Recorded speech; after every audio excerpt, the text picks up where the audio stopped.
യേശുവിൽ സ്നേഹമുള്ളവരെ, ഏവർക്കും വചനയാത്രയിലേക്ക് സ്വാഗതം. യേശു തൻ്റെ ശിഷ്യരെ തിരഞ്ഞെടുക്കുന്നത് താൻ ഈ ഭൂമിയിൽ ആരംഭിച്ച ജോലി പൂർത്തീകരിക്കുന്നതിന് വേണ്ടിയാണ്. യേശുവിൻ്റെ വാക്കുകളിൽ, നിങ്ങൾ എന്നെ അനുഗമിക്കുക, ഞാൻ നിങ്ങളെ മനുഷ്യരെ പിടിക്കുന്നവരാക്കാം എന്നതാണ്. നിങ്ങൾ ലോകമെങ്ങും പോയി സകല മനുഷ്യരെയും ശിക്ഷപ്പെടുത്തി പിതാവിൻ്റെയും പുത്രൻ്റെയും പരിശുദ്ധാത്മാവിൻ്റെയും നാമത്തിൽ അവർക്ക് ജ്ഞാനസ്നാനം നൽകുവിൻ. ഞാൻ നിങ്ങളോട് കൽപ്പിച്ചവയെല്ലാം അനുസരിക്കുവാൻ അവരെ പഠിപ്പിക്കുവിൻ. വിശുദ്ധ മത്തായിയുടെ സുവിശേഷം 28-ാം അധ്യായം 19-20 വാക്യങ്ങൾ. ഇന്നത്തെ സുവിശേഷം തൻ്റെ ദൗത്യം പൂർത്തീകരിക്കുവാൻ യേശു തൻ്റെ ശിഷ്യന്മാരെ തിരഞ്ഞെടുക്കുന്ന ഭാഗമാണ്. ആദ്യമായി തൻ്റെ ശിഷ്യ സമൂഹത്തിലേക്ക് യേശു ക്ഷണിക്കുന്നത് 2 സഹോദരങ്ങളെയാണ്. ശമയോനും അവൻ്റെ സഹോദരൻ അന്ത്രയോസും, സെബദിയുടെ പുത്രന്മാരായ യാക്കോബും അവൻ്റെ സഹോദരൻ യോഹന്നാനും. മീൻപിടുത്തക്കാരായ ഇവരെയാണ് യേശു തൻ്റെ ശിഷ്യഗണത്തിലേക്ക് ആദ്യമായി ക്ഷണിക്കുന്നത്.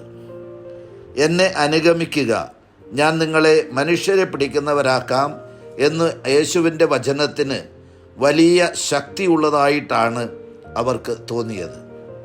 കാരണം ആ 4 പേരും ഒന്നും ചോദിക്കാതെ, ഒന്നും പ്രതീക്ഷിക്കാതെ അവൻ്റെ പിന്നാലെ പോവുകയാണ്. മത്തായി സുവിശേഷകൻ ഈ ഭാഗം അവതരിപ്പിക്കുമ്പോൾ യേശുവിൻ്റെ പിന്നാലെയുള്ള ശിഷ്യൻ്റെ പരിപൂർണ സമർപ്പണവും ചോദ്യം ചെയ്യപ്പെടാതെയുള്ള അനുഗമനവുമാണ് ഇവിടെ വ്യക്തമാക്കുന്നത്. ഇതിൻ്റെ മറ്റൊരു അർത്ഥതലമാണ് പിന്നീട് നാം കാണുന്നത്. യേശു അവരെ പഠിപ്പിച്ചു, എന്നെ അനുഗമിക്കുവാൻ ആഗ്രഹിക്കുന്നവൻ തന്നെ പരിത്യജിച്ച് തൻ്റെ കുരിശെടുത്ത് എന്നെ അനുഗമിക്കട്ടെ എന്നുള്ളത്. ഇന്നത്തെ വചനഭാഗത്ത് ശിഷ്യത്വത്തിൻ്റെ 3 പ്രത്യേകതകൾ നമുക്ക് കാണുവാൻ സാധിക്കും. 1, യേശുവിനെ അനുഗമിക്കുന്നവൻ ജീവിതത്തിൽ തൻ്റെ എല്ലാ സുരക്ഷിതത്വവും ഉപേക്ഷിക്കണം. നിങ്ങൾ എന്നെ അനുഗമിക്കുവിൻ എന്ന യേശുവിൻ്റെ വചനം സ്വീകരിച്ച പത്രോസും സഹോദരൻ അന്ത്രയോസും തങ്ങളുടെ ജീവിതത്തിൻ്റെ എല്ലാ സുരക്ഷിതത്വവും ഉപജീവന മാർഗവും ഉപേക്ഷിച്ചു. മുക്കുവനെ സംബന്ധിച്ച് തൻ്റെ വള്ളവും വലയുമാണ് ഏറ്റവും വലിയ സമ്പാദ്യം. അവൻ്റെ ജീവിതത്തിന് സുരക്ഷിതത്വം നൽകുന്നതും ഇവയൊക്കെയാണ്. അധ്വാനിച്ച് ഉപജീവനം കഴിയണമെങ്കിൽ വള്ളവും വലയും ഇല്ലാതെ സാധിക്കുമായിരുന്നില്ല. എന്നാൽ യേശുവിൻ്റെ വിളി സ്വീകരിച്ച് അവനെ അനുഗമിച്ചപ്പോൾ അവർ അതെല്ലാം ഉപേക്ഷിക്കുവാൻ തയ്യാറായി. അതുകൊണ്ടാണ് യേശുവിൻ്റെ ഉത്ഥാനത്തിനു ശേഷം തങ്ങൾ ഉപേക്ഷിച്ച വള്ളവും വലയും തേടിപ്പോയപ്പോൾ പത്രോസിനും കൂട്ടർക്കും രാത്രി മുഴുവൻ ഗലീലി കടലിൽ വല വീശിയിട്ടും ഒന്നും ലഭിക്കാതിരുന്നത്. 2, യേശുവിനെ അനുഗമിക്കുവാൻ ആഗ്രഹിക്കുന്നവൻ സ്വന്തമെന്നും ബന്ധമെന്നും പറയുന്നതിൽ നിന്നെല്ലാം ഉപേക്ഷിക്കുവാൻ തയ്യാറാവണം.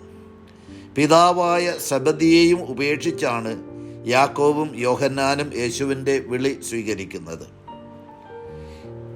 യേശു ആരെയൊക്കെ വിളിച്ചാലും സ്വന്തക്കാരെയും ബന്ധക്കാരെയും ഉപേക്ഷിക്കണമെന്ന് അവിടുന്ന് ആവശ്യപ്പെടുന്നുണ്ട്.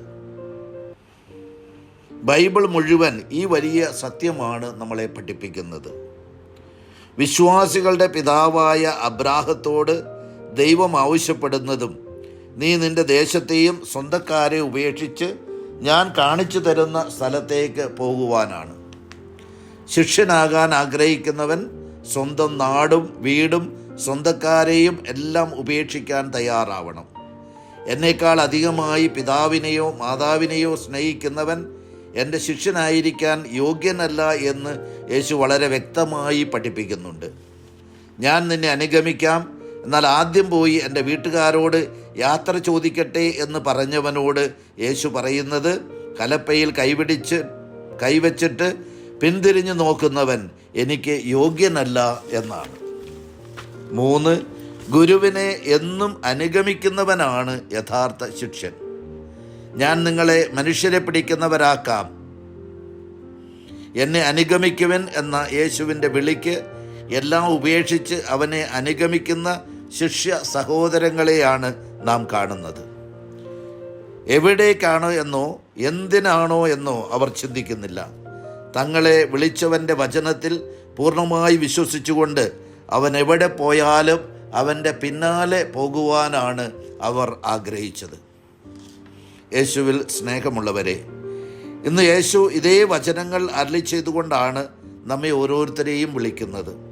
അവൻ്റെ വിളി ശ്രവിക്കുന്നതിനും എല്ലാം ഉപേക്ഷിച്ച് പൂർണ്ണമായി അവനിൽ വിശ്വസിച്ചുകൊണ്ട് അവൻ്റെ പിന്നാലെ നമുക്കും അനുഗമിക്കാം.